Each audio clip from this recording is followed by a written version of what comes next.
Assalamualaikum warahmatullahi wabarakatuh. Hai, apa kabar semua anak-anak murid cikgu? Sehat ke?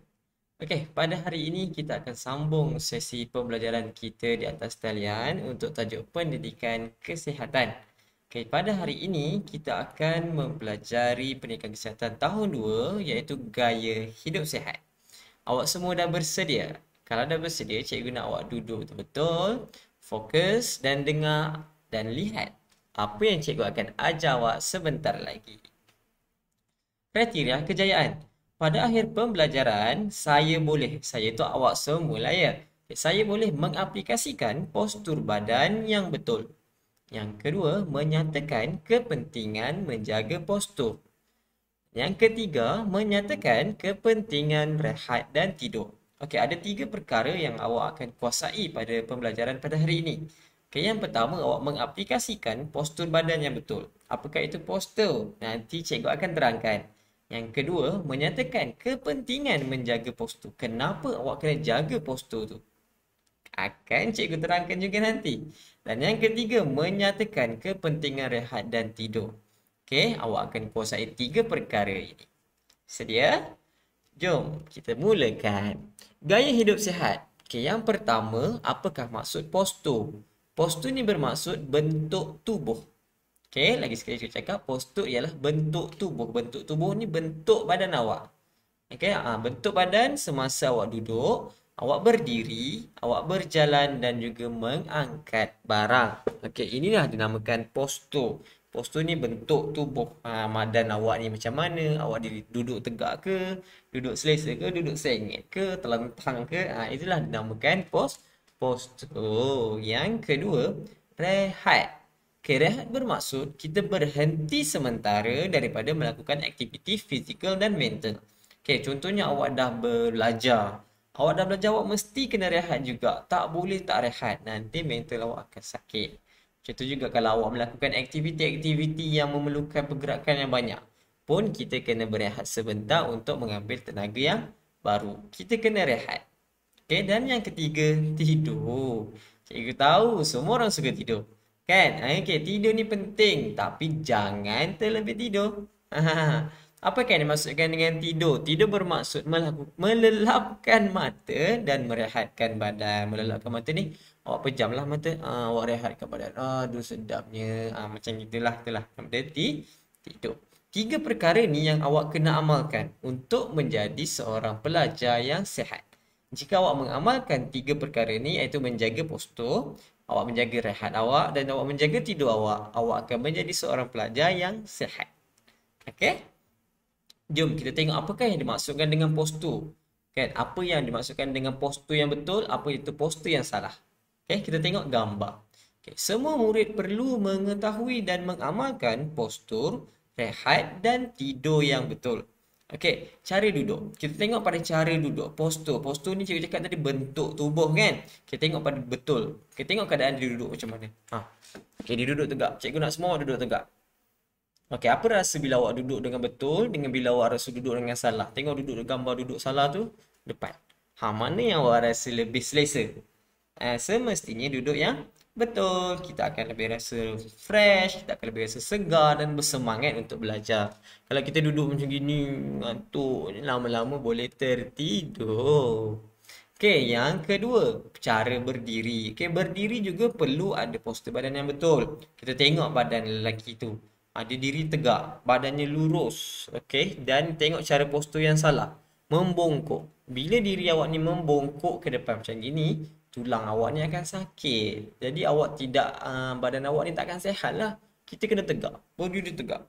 Kita sihat kan? Kita kenalah diri dengan lurus dan juga tegak. Tak boleh membongkok. Okey, yang ketiga, cara tidur. Okey, bukannya awak boleh tidur sesuka hati je. Tidak, cara tidur juga ada cara tidur yang sihat. Okey, cara tidur yang baik ialah bantal yang lembut kita letakkan di atas kepala kita dan kita mengiring ke arah kanan. Okey, kita tengok dalam kedudukan dia tu, tangan dia, kaki dia macam mana. Okey, ini adalah cara tidur yang betul. Okey, kalau cara tidur yang salah, awak tengok tu bantal dia terlalu tinggi dan kaki dia tidak lurus. Jadi bila bangun tidur esok nanti, badannya akan sakit-sakit dekat bahagian belakang ni. Sebab itulah kita kena tidur dengan betul supaya badan kita sentiasa sehat dan cergas bila kita bangun. Okey, yang keempat, cara mengangkat barang. Okey, angkat barang ni cikgu tahu ada yang cakap, "Ayu, saya kuat cikgu, tak kisah macam mana pun saya boleh angkat." Tak, bukan macam itu. Cara angkat dia tetap ada cara yang betul. Awak kena tunduk, awak kena mencangkung, keadaan mencangkung dan awak angkat dari bawah ke atas. Awak tak boleh bongkok badan awak. Awak bongkok, awak berdiri, awak tak nak tu, awak bongkokkan badan. Bila awak angkat ni badan, barang tu nanti pinggang awak ni akan sakit. Akan sakit dekat bahagian pinggang. Nanti awak dah tua, awak dah besar, awak mulalah rasa sakit. Sebab apa? Sebab cara mengangkat barang awak menggunakan postur badan yang salah. Dah faham? Ingat? Okay, kita ulang balik. Cara duduk pun ada cara yang betul, ada cara yang salah, cara berdiri, cara tidur dan juga cara mengangkat barang. Awak dah tahu dah postur badan yang mana yang betul.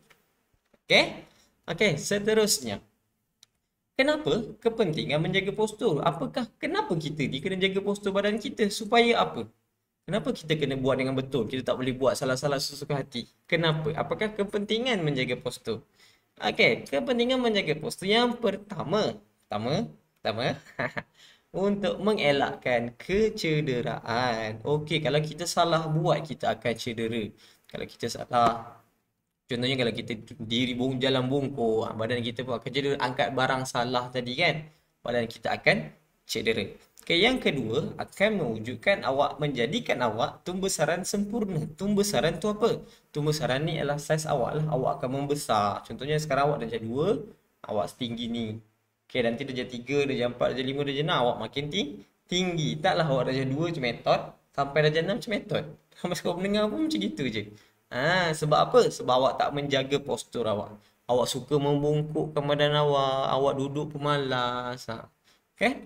Kalau awak duduk dengan betul, tumbuh saran awak akan jadi sempurna. Okay, yang ketiga, hidup lebih cergas. Tengok tu, Superman. Kan? Hidup awak akan lebih cergas kalau awak menjaga postur. Dan yang keempat, badan lebih sihat. Kalau awak menjaga postur, awak jaga cara awak duduk, cara awak berdiri, cara awak tidur, badan awak akan lebih sihat dan kuat. Ada 4 kepentingan menjaga postur. Kita ulang yang pertama, mengelakkan kecederaan, mendapatkan tumbuh saran yang sempurna, hidup lebih cergas dan badan lebih sihat. Okey, tadi kita dah tahu kepentingan menjaga postur. Sekarang ni kepentingan rehat dan tidur. Kenapa rehat dan tidur ni pun penting? Okey, penting, rehat dan tidur ni penting. Kenapa? Yang pertama, dia akan melancarkan penghadaman. Penghadaman bermaksud awak makan. Contoh awak makan nasi, kan? Lepas tu nutrien makanan semua akan turun dekat dalam perut dan dalam usus awak lah. Jadi vitamin, nutrien semua tu akan diproses oleh usus.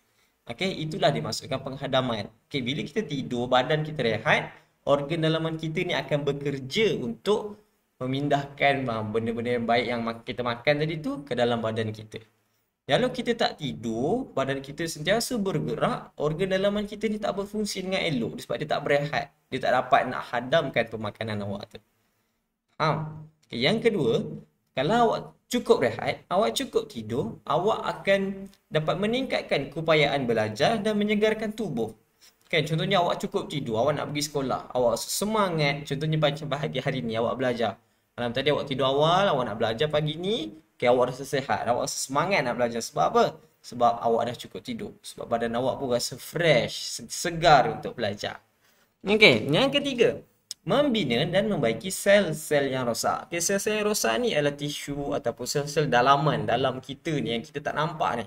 Okay, ada sel-sel yang rosak. Okay, bila kita tidur, kita rehat, organ dalaman ni macam cikgu cakap tadi, dia akan bekerja lah. Dia akan membaiki, membina sel-sel yang rosak. Dia akan gantikan yang baru supaya kita ni terus sihat. Faham? Dan yang keempat, dapat merehatkan fizikal dan juga mental. Okay, kita dah penat belajar, kita dapat rehatkan badan kita, kita dapat tenangkan fikiran kita. Kan, kalau awak tidur kan rasa tenang, bangun tidur pun bestnya, puasnya tidur. Itulah kalau awak dapat cukup rehat dan cukup tidur. Cuba awak bayangkan awak tak cukup rehat dan awak tak cukup tidur. Awak tengah tidur, oh tak puas, awak kena bangun, kena belajar. Rasa nak marah, itu tak kena, ini tak kena. Betul tak? Okey, jadi empat kepentingan rehat dan tidur kita ulang balik. Yang pertama, melancarkan penghadaman. Yang kedua, meningkatkan keupayaan belajar dan menyegarkan tubuh. Yang ketiga, membina dan membaiki sel-sel yang rosak. Dan yang keempat, dapat merehatkan fizikal dan juga mental. Okey, boleh ingat? Bagus.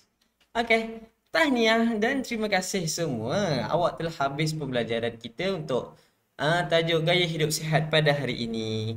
Okey, jangan lupa untuk jawab soalan kuis di bawah yang akan cikgu sertakan nanti.